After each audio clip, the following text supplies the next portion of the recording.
your match this weekend with Karrion Kross, and you were feuding with Johnny Gargano for so long. How different have you found it to build to a match with a newcomer?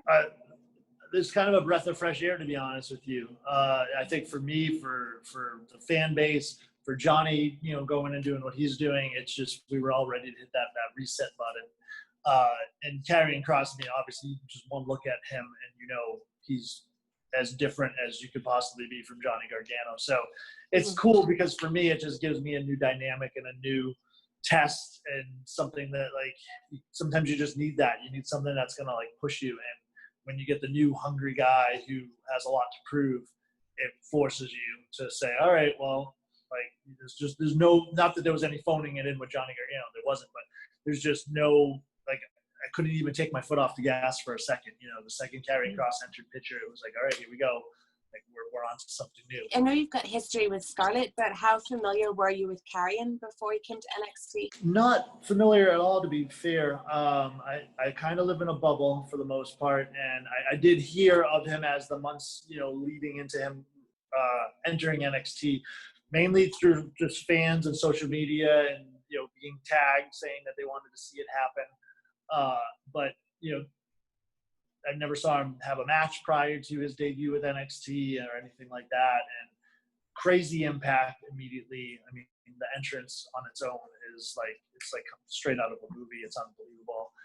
Scarlett, I am familiar with, and she's great. And her and Karrion just seem like a perfect pair as far as just their look and their demeanor and just I don't know. He has a lot of money written all over him. So I think TakeOver in your house is kind of the test. It's to see him in the ring with another person that is at his level and to see how he delivers. Because especially in NXT, that's important. That bell rings and you better deliver. So that's kind of the test that everybody is, I think, waiting to see if he passes. So you didn't ask to work for him? You didn't ask to be his first opponent? No. I don't think I would ever ask for the 6'5", 265 pounds. To be fair, I had my full share of that with AOP. If I was to ask for somebody, it would simply be somebody that I felt was the easiest. But for fans' sake, I think it's great. I fully understand what people see when they look at the matchup, and I know what they expect, and I know what we're going to deliver on. So I understand all that, but I don't know that you request a person like Karrion Kross. Having had your Gargano feud for so long, how does it feel to be moving on from it, and are you happy with how it ended? Happy with how it ended. It's a tough one. So much had to change with the not being a crowd, and I don't know. I don't know if I'm happy with how it ended could be the thing. I'm happy it did end. I'm happy we were able to move on. I think we needed it. I think NXT needed it. I think the fans needed it. So it's just a matter of I don't know. My favorite part of wrestling is that the part that spontaneity, the improv, the part where you're just in front of a crowd and you have to gauge what they're into and if they're reacting and how they're reacting. And I was really looking forward to the dynamic between Johnny and I in the final match because I had no clue where the crowd was going to lay. You knew when I was the bad guy and he was the good guy. It was clear cut. And coming into that final encounter, it was just I just didn't know who they were going to cheer and boo. And I feel like that noise and that energy adds so much to it that I wish we had that part. With that said, I think we did make the best of what was handed to us. So it's a tough one. I don't know. I don't know if I could probably answer it better 5-10 years down the road to see if I'm happy with how it lives on. Was the decision to have the match how you did the only decision for you? Was there ever a point where you thought maybe we'll wait a couple of months and see what happens as far as getting fans back? I'm so far removed from the process that I know that when I got the phone call, I don't even know if it was a phone call or a text, but when I was told that we were doing it, it was there was never a moment of hesitation of like, oh, should we, or oh, can we do this? But that's also not me.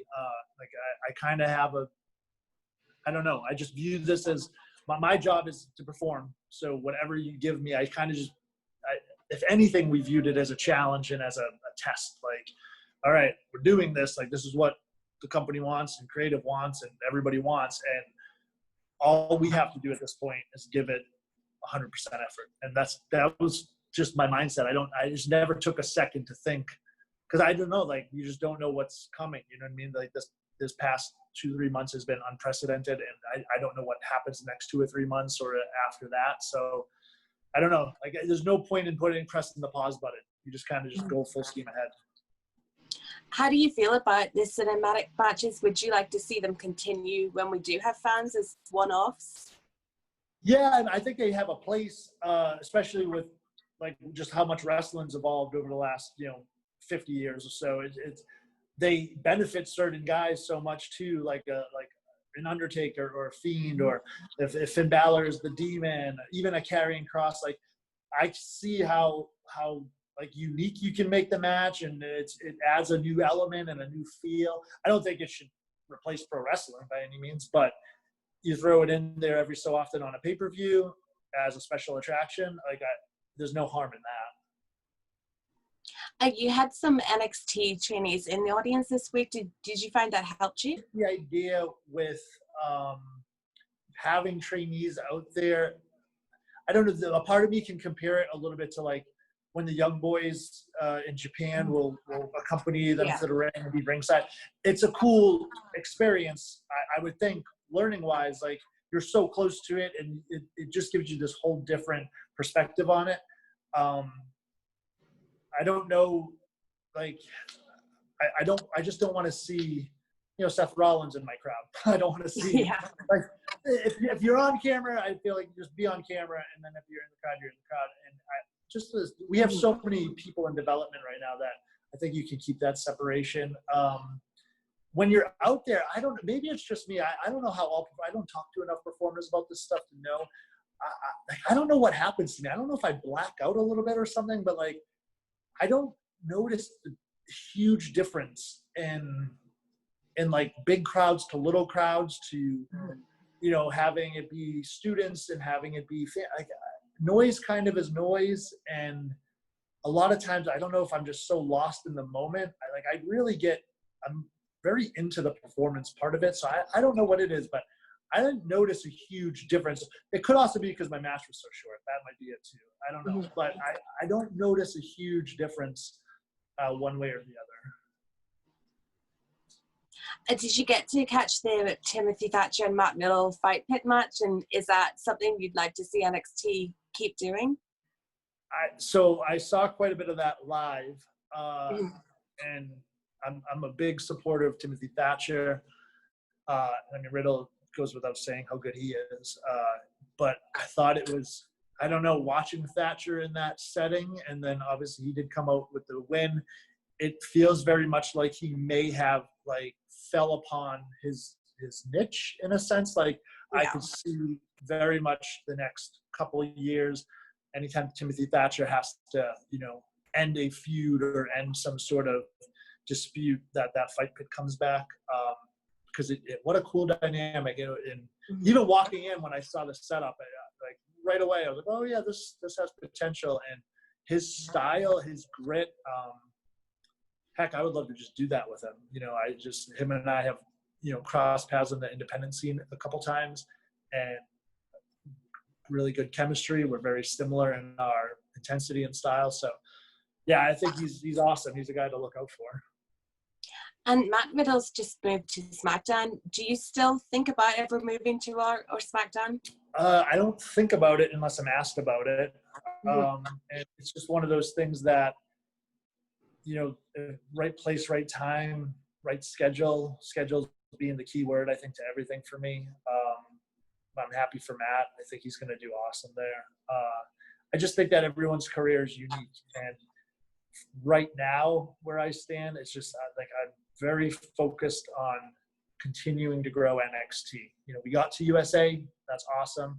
We got to BT Sport, that's awesome. More eyes are on us.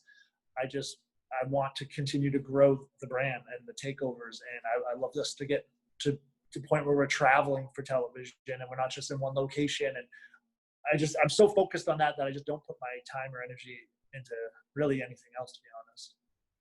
Have you seen a big change in NXT since moving to USA among the performers?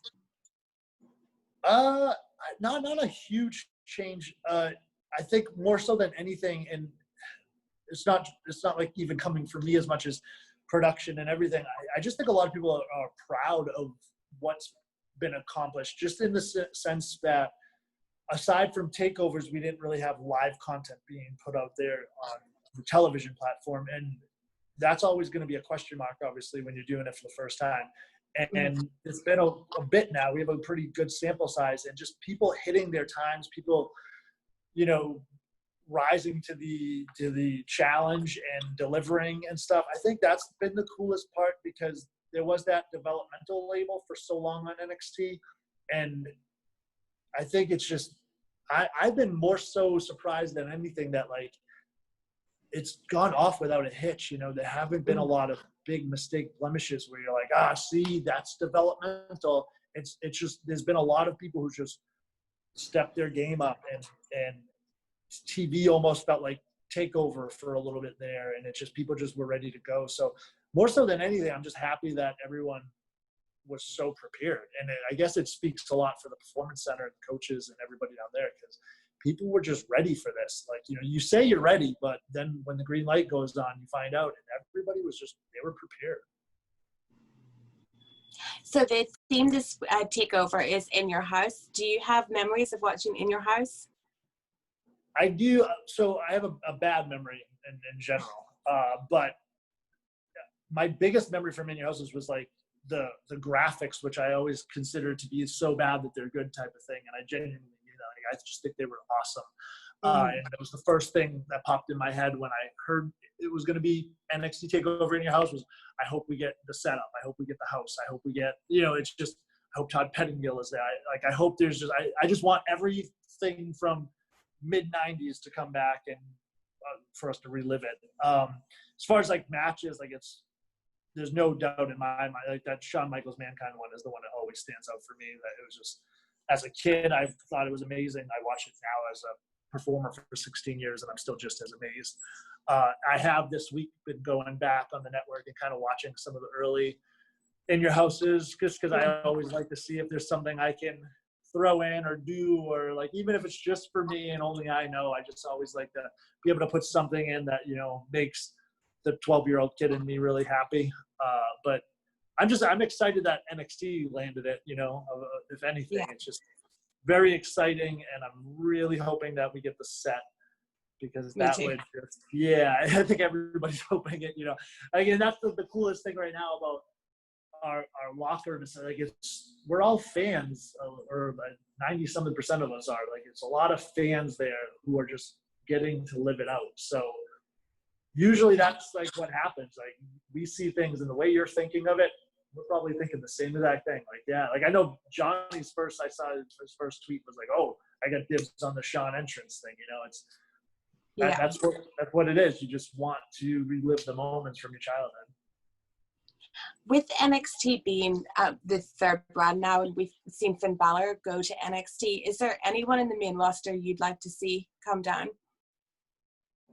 I'd like to see a lot of people come down, just because it would help our brand, and it would give us, like, having fresh opponents is just never a bad thing. And just some of my friends that I'd love to see Sami Zayn do more stuff in NXT, and Kevin Owens do more stuff in NXT. But then there's guys that have never stepped foot in NXT that I would like. I'd love to see Edge on TakeOver. I'd love to face Edge on TakeOver. I'd love to see John Cena make an appearance with NXT. And I don't just mean like hey, I'm popping in to say hello, like in a program. Like, I'd love to see that. I know he's one of those guys who did the open challenge for so long, and when I look at him as a performance, man, he's so many times as he faced the new blood and then helped raise their game. I would love to see him come down, and it would just elevate everybody, because they have experience that we just don't have. like a guy like a Roman Reigns and a Seth Rollins. There's so many people. It's just the roster, all three brands, it's so stacked right now that when I see a Matt Riddle go, or I think I read a report about Dijakovic. You just see these things, hear these things, and you're like, oh, all right, if 2 or 3 are going, like we saw Charlotte come, and you're like, all right, like I see how much that helped the women's division. I would just love to see it continuously happen with tag teams, women, men. Just, it only helps, it only helps to have fresh matchups. Do you think, obviously it is a third brand now, but to some people it still might not be because of the developmental history. Do you think having that fluidity between the 3 rosters and doing like the trades between NXT as well and Raw and SmackDown is the way to make people see them 100% on the same level? I think it's just going to be time. I think time is what's going to do it. I think the brand just has to continue to grow. Like right now, it's pretty clear, like the ratings for Raw and SmackDown are above the ratings for NXT. So that's on us to continuously grow. Like Raw and SmackDown have been around for a long time, so they have a big head start on us right now. And it's just all we're trying to do right now is just, first you got to get fans to understand, hey, there's a product on Wednesday nights. I can tune into that. And you just, once they tune in, you got to just deliver so that they're hooked on it. So I just think it's going to be a process that takes time. It's not, I don't know that there's one answer of, oh, hey, if we have as many NXT matches on every pay-per-view as other ones, that'll do it. Or if we increase the number of takeovers, or the second we get more, our ratings improve, the second we're traveling more again and we're able to do TV on the road and stuff like that. A lot of that stuff is going to make a big difference, but that's just time.